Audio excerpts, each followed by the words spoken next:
Урматтуу достор, саламатсыздарбы? Кутман күнүңүздөр менен. Бүгүн менин эфиримде башкача өзгөчө эфир болот да. Себеби мен бүгүн коногум бар. У меня сегодня в гостях психолог, эксперт по психосоматике, руководитель единственного центра в Кыргызстане по психосоматике и работа с подсознанием. Это Константин Павлов. Добро пожаловать в наш эфир.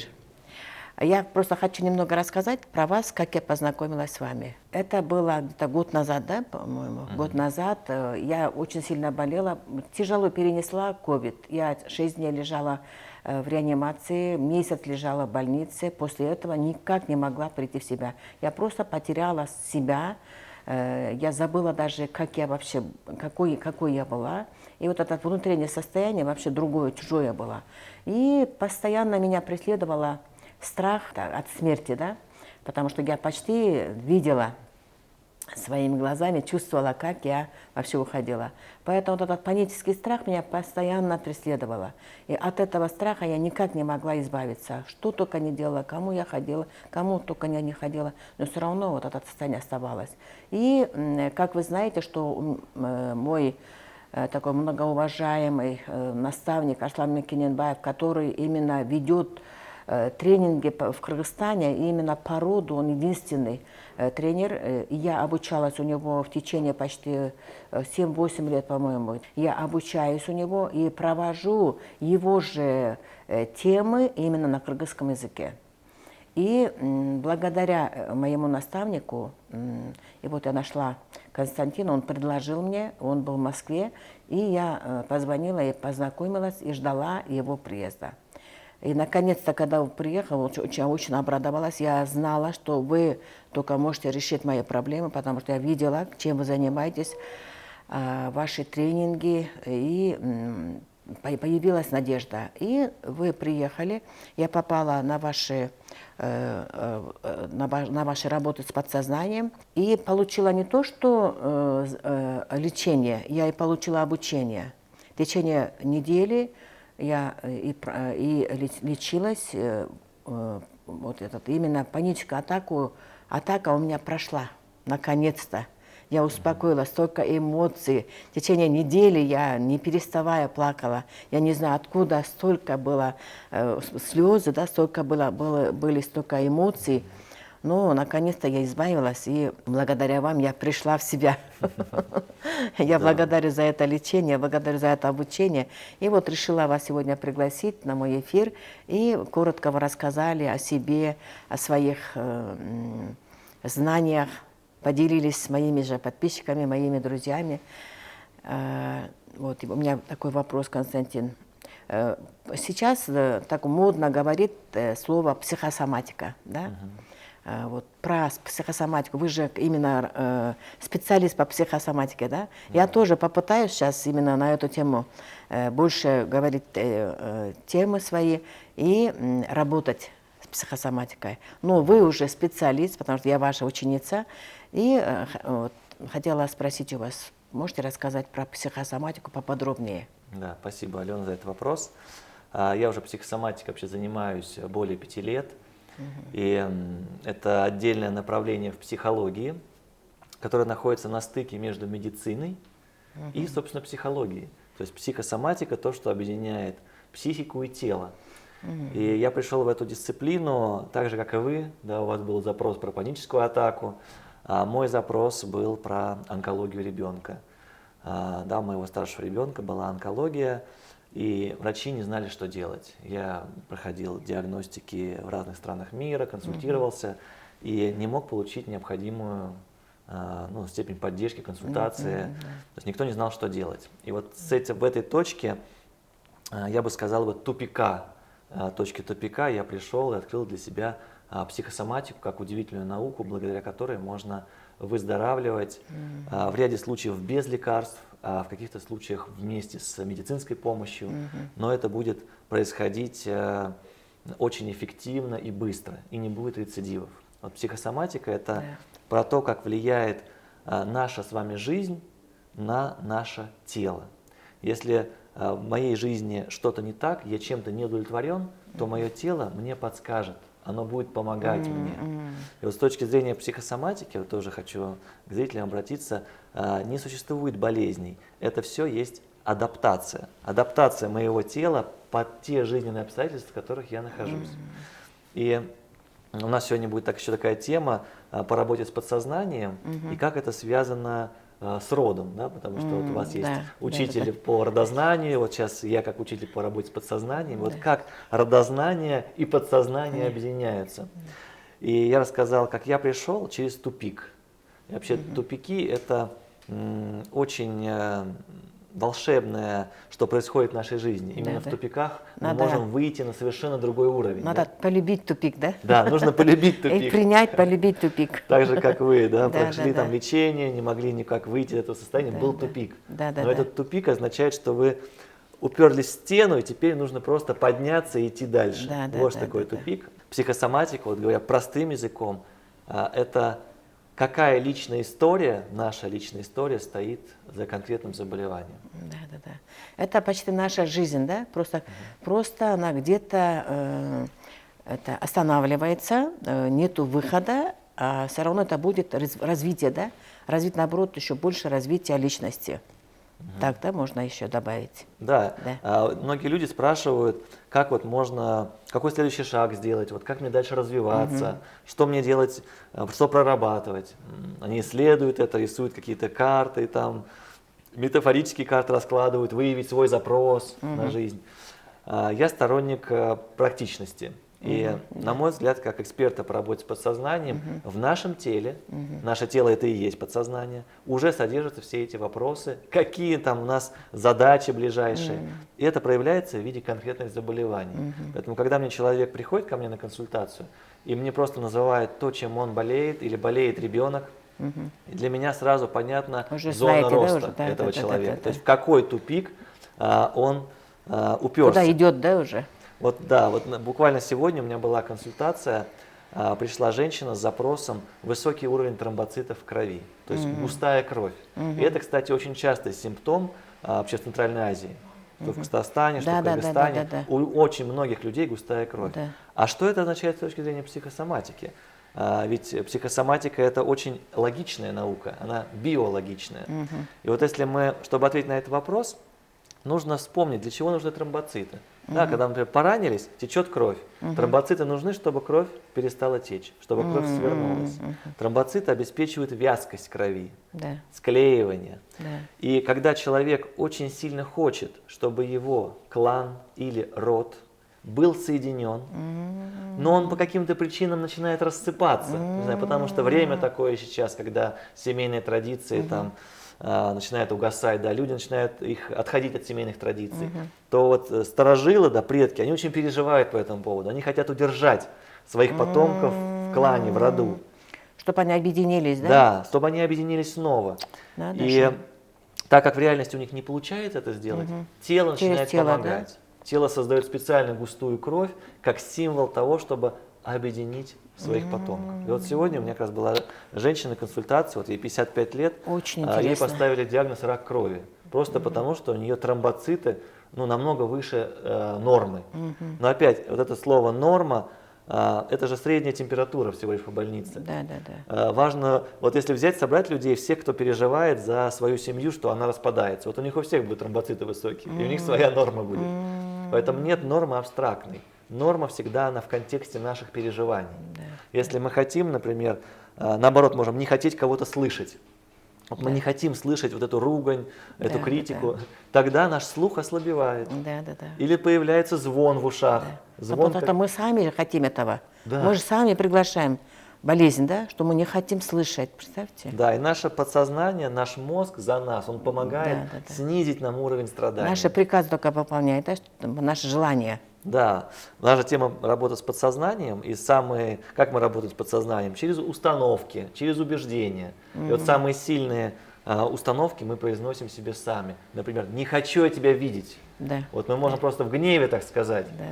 И срабатывает правило. Вот, знаете, вот фильм «Секрет» смотрели? «Секрет», вот вы, значит, сидите и говорите: я хочу денег, я хочу счастливую семью, здоровье там, и так далее.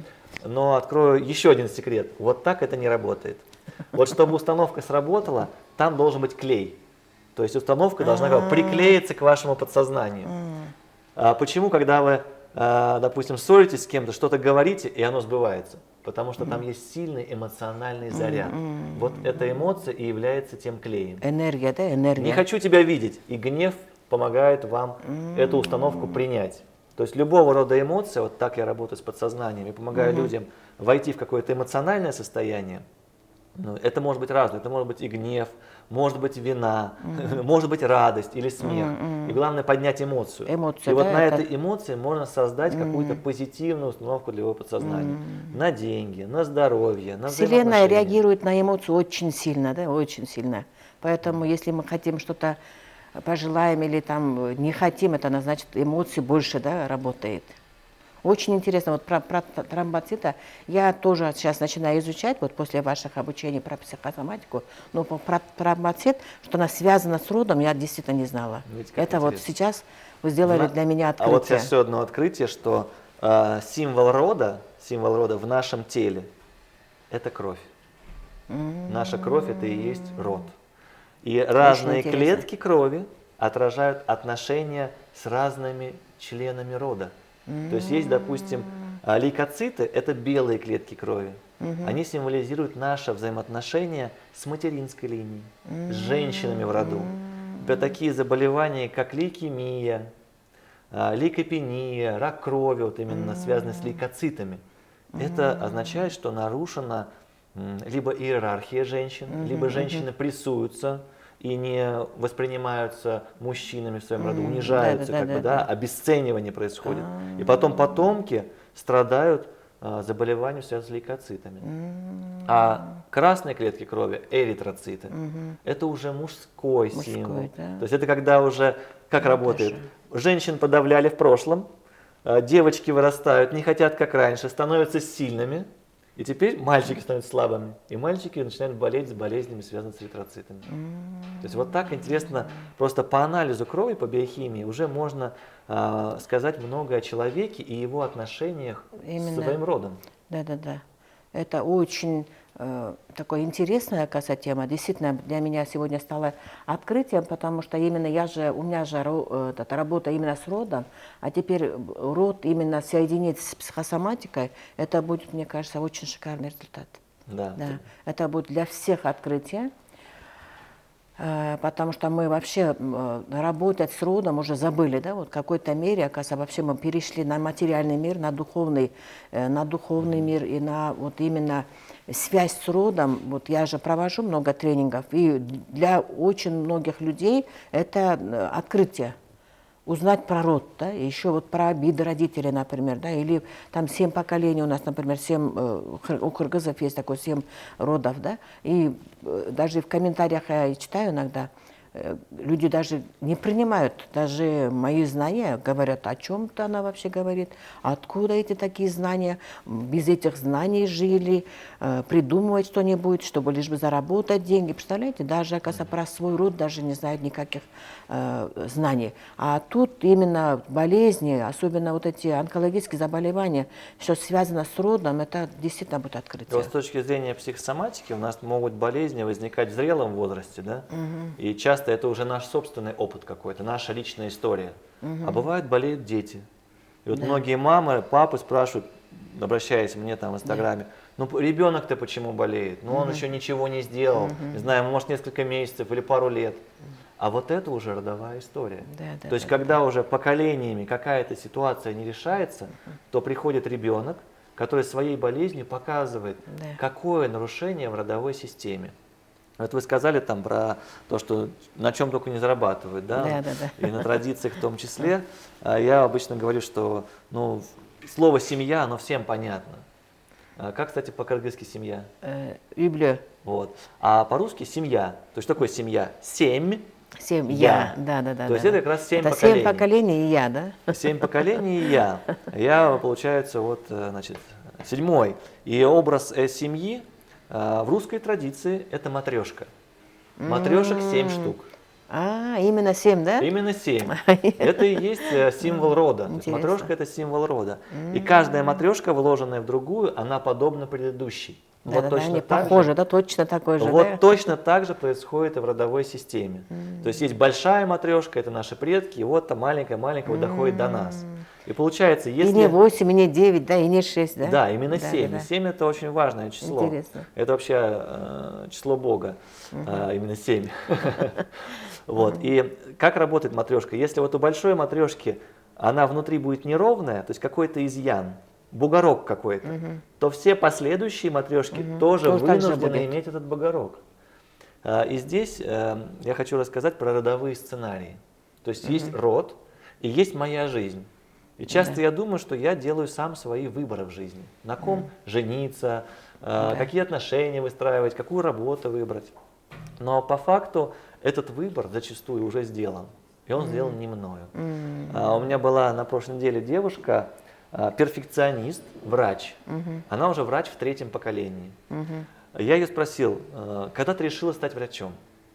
Она сказала, что у меня не было такого вопроса. Да, Я вот да, родилась, и я сразу знала, что я буду врачом. Да, да. И я И отличница. все об этом говорят, да, что-то будет врачом. Да. Еще и родители. И мама моя врач, Да. вот, и бабушка врач. Но она страдает перфекционизмом. То есть, если что-то малейшее не то, все, для нее это подобно смерти. То есть, у нее настолько это развилось, что это стало вызывать страх. То есть, если что-то не идеально, все, она на этом фокусирует свое внимание. Его психическое уже симптом Она не начался. то, что лечить других, ей надо самое лечение, да, значит? Да. И получается, мы начинаем через родовые сценарии, то есть я погрузила ее в такое состояние, в измененное, оно похожее на сон такое. И она начинает вспоминать, что говорила ей мама про свою бабушку.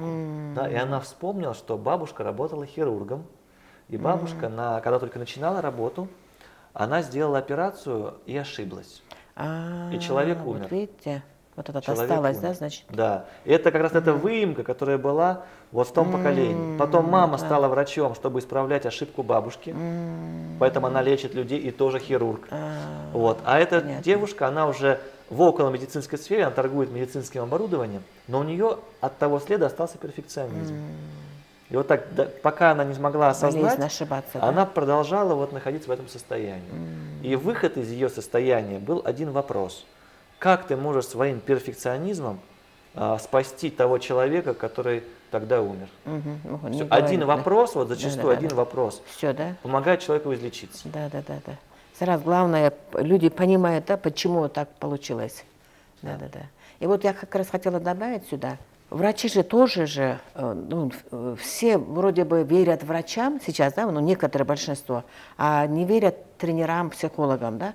А врачи же тоже спрашивают, например, какие-то заболевания, например, эпилепсия, да, например, давление, гепатит, например, вот хронические такие тяжелые заболевания, врачи обязательно спрашивают, в роду у вас никого не болело, да, такими заболеваниями? Значит, и врачи тоже принимают эти же, вернее, вот этот законы, да, которые именно переходят от рода к роду. Сейчас очень классное время, то, что появляются люди здравомыслящие, которые понимают, что просто гасить симптом какой-то, это не выход. Да, уже люди многие понимают уже сейчас. Да, например, вот опять же, я консультировал девушку молодую, 30 лет, а у нее обнаружили сердечную аритмию и выписали таблетки.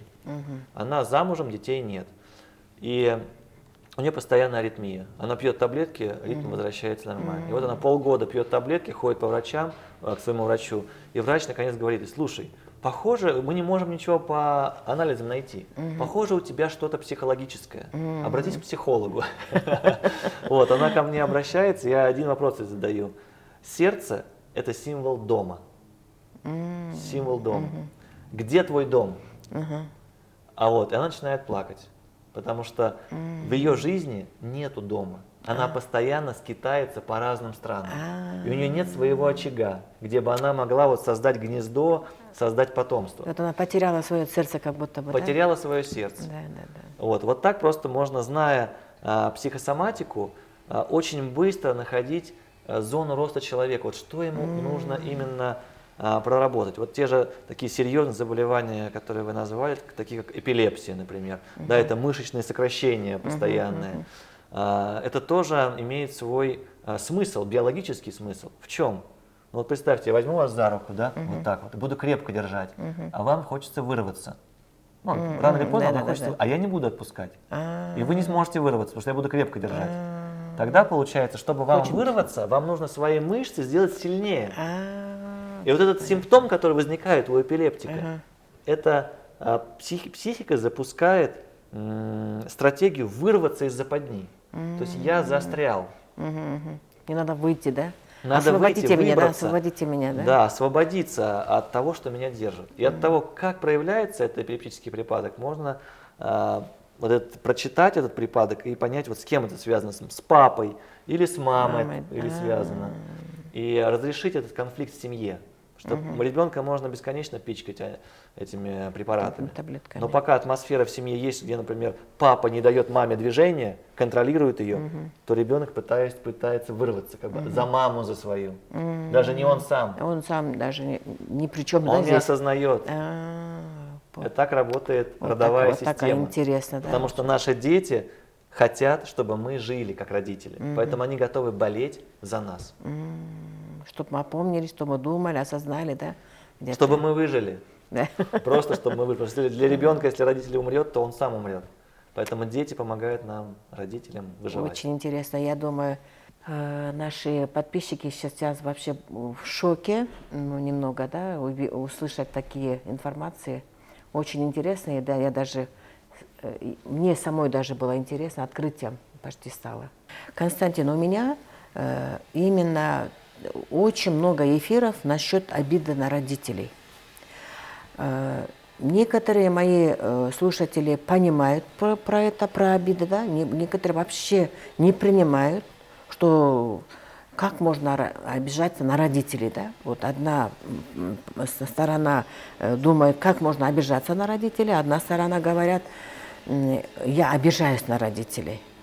Вот. У меня больше клиентов на обиду, да? На обиду, как они приходят, они с проблемами приходят. Они говорят, что у меня долги, никак не может избавиться, кредиты, разводы, депрессии, стрессы, заболевания, особенно онкозаболевания, да, это все. Они не понимают, что это именно глубокая причина обид. И я работаю именно над этой темой уже в течение года уже. И вот хочу послушать ваше мнение. Именно насчет обид, и это как она будет связана с родом, или вообще проблемы именно в жизни? Да, хороший вопрос. Когда мы говорим о причинах заболеваний, то там будут эмоции, наши реакции. Но нет такого, что, например, обида сидит где-то вот, не знаю, в печени, а злость сидит где-нибудь в почках. Нет, эти чувства могут находиться где угодно. И от того, как мы воспринимаем мир, через какой опыт у нас непосредственно, например, с обидой, вот та часть тела и будет включаться в процесс.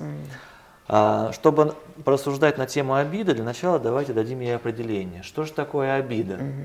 Вот с точки зрения психологии, обида – это несоответствие ожиданий. Когда, например, я ожидаю, что вы подарите мне золото, а вы, значит, подарили мне серебро. Я начинаю обижаться уже, потому что мои ожидания не оправдались. Когда мы говорим обида перед родом или по отношению к роду, получается, я обижаюсь, мои ожидания к роду не совпали. То есть я считаю, что я случайно попал в этот род, как-то вот я это не выбирал, как-то меня выбрали, а я, значит, вот не согласен с этим. Меня не устраивает этот род, да? Меня не устраивает этот род, дайте мне другой, дайте мне другой род. На самом деле обида на своих предков – это большое заблуждение. То есть само вот это возникновение этой обиды, оно исходит из невежества. Обида… От неуважения, да? Неуважение. Непринятие рода. Неуважение к самой жизни. К самой жизни. И жизнь не принимает, и род не принимает, и потом еще себя не принимает. Да? Да. Когда мы говорим об обиде, нужно знать, что обида – это комплементарное чувство. Взять, допустим, книгу, да, у нее есть передняя сторона и задняя сторона. Вот одна сторона – это обида. Но вот не получится комплексно проработать обиду, пока мы не знаем, что с обратной стороны. А с обратной стороны у обиды – это чувство вины. Почему человек пользуется обидой? Например, если вы обидитесь и покажете мне своим видом, что вы обидитесь, то вы предложите мне, чтобы у меня возникло чувство вины. Вина уже будет заставлять меня что-то сделать по отношению к вам. Да, да, да. Получается, логика следующая. Почему вы мне не подарили золото, да? А он виноват, чувствует, да? Да, Чувствует себя он виноватой. бежит быстро и покупает Да, да, это да. золото. Я виноват, да, я виноват, что я не смогла подарить, не смог подарить тебе золото, да? И чувство вины – это уже негативные эмоции, да? Это уже. Да, то есть вина – это то, что приводит к саморазрушению. Вина, и как будто бы я сам бью самого себя вот так. Вина приводит к аутоиммунным заболеваниям. Еще другим, да? Еще по другим бьете уже. Да. Если сама по себе, и еще другим. Чтобы они тоже стали Да, чувствовать себя. обида и вина, вот такой образ можно привести, как ковбои из револьверов стреляют. Получается, вот кто первый стрельнет обидой, значит, когда он попадает, у того человека возникает вина. Получается, когда потомки испытывают обиду к предкам, они пытаются вызвать в них чувство вины, чтобы получить компенсацию. За что? За то, что их привели в жизнь. То есть вот суть это обида на предка. То есть я не хочу жить, как бы я упираюсь. Но даже если мы берем, не знаю, кармический менеджмент, тоже Асланбек Кинбаев, он в этой сфере тоже большой специалист. Это Майкл Роуча, да? Да, что на самом деле есть огромная конкуренция, чтобы получить это тело. И это тело является удачей большой. Да, то есть поэтому любой род следует сразу благодарить. То есть выход из обиды это благодарность. Благодарность роду за эту жизнь. Поэтому обида и вина связаны. Но часто отпустить обиду мешает вина. Потому что я как потомок выбираю обиду, потому что внутри чувствую вину. Как бы вот у меня выбор, либо вина, либо обида. Обиду легче, я выбираю обиду. Вот. А всего лишь когда-то, может быть, мама чувствовала себя виноватой. И, например, в период беременности это было. И эта вина передалась мне. И чтобы не сталкиваться с виной, я переключаюсь на обиду. Поэтому вот обида и вина их следует рассматривать в комплексе. Родственники, да? Родственники. Да. Братья. Вот, и как раз ваша практика тоже, вы работаете с обидой именно в отношении родовой системы. Да. Вот, на самом деле, мне лично тоже интересно, как именно это работает, да, потому что вот такой, я уже знаком с вашей методикой и насколько она эффективна. Да. Я показала этот метод как наставнику, чтобы вы дали оценку, да? Вы дали оценку. Например, ко мне приходят проблемами с мужьями, да, например, а я работаю с отцом. И все удивляются, да? Вроде бы у меня проблемы с мужем, а почему вы с отцом работаете? А это все связано, да? Надо начинать именно с отца. Поэтому вот мой метод тоже работа над обидой, вам понравилось. Думаю, если мои знания и ваши знания будем объединять, будет очень шикарный результат. Поэтому можно будет род соединить с психосоматикой, и психосоматика поможет взглянуть и выявить какие-то нестыковки в родовой системе. Потому что каждый симптом, он говорит о чем-то, ведь врачи тоже это знают, что вот есть какая-то наследственная болезнь.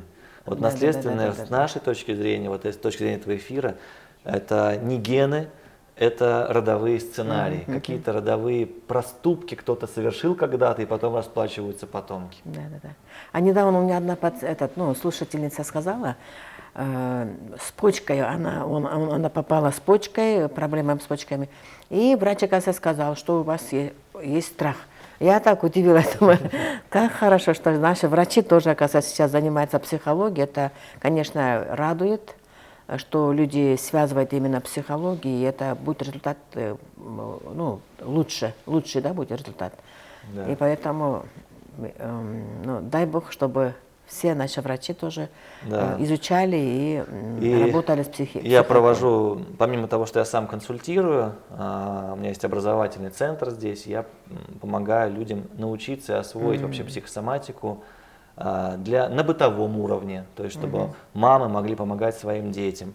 Ко мне очень много приходит врачей разных специальностей, повышают квалификацию. И я на самом деле открыт к этому взаимодействию. Мне очень нравится и радостно, когда приходят врачи. Потому что я верю, что именно будущее медицины, оно в связке с психологией, в связке с психосоматикой. Тогда мы будем помогать пациентам наименьшим количеством вмешательств. Да. Я очень рада, что у нас в Кыргызстане открылся такой единственный центр, именно работа с психосоматикой. Это как бы поддерживает и нас, да, что мы не одни, что есть такие специалисты, чтобы люди больше узнали, больше было доверия, да, это, конечно, только радует. Спасибо, что за ваш центр, да, чтобы она процветала. Спасибо. Константин, сегодня, мне кажется, очень была интересная тема. Моим подписчикам, даже мне самой было очень интересно. Многое даже сама узнала. Вот именно это время очень мало, да, узнать именно на эту тему. И у меня появилась идея. Давайте организуем завтрак и пригласим всех нашу аудиторию, чтобы мы продолжили эту тему. И кому это интересует эта тема, чтобы они приходили с нами и побеседовали, больше узнали, больше услышали от вас.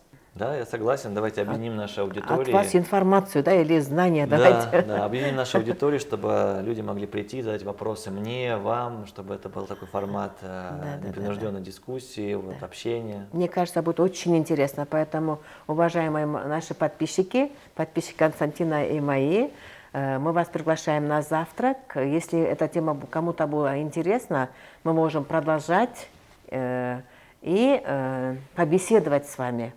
Можете задавать все ваши интересующие вопросы и получать отличные знания. Так что ждем вас.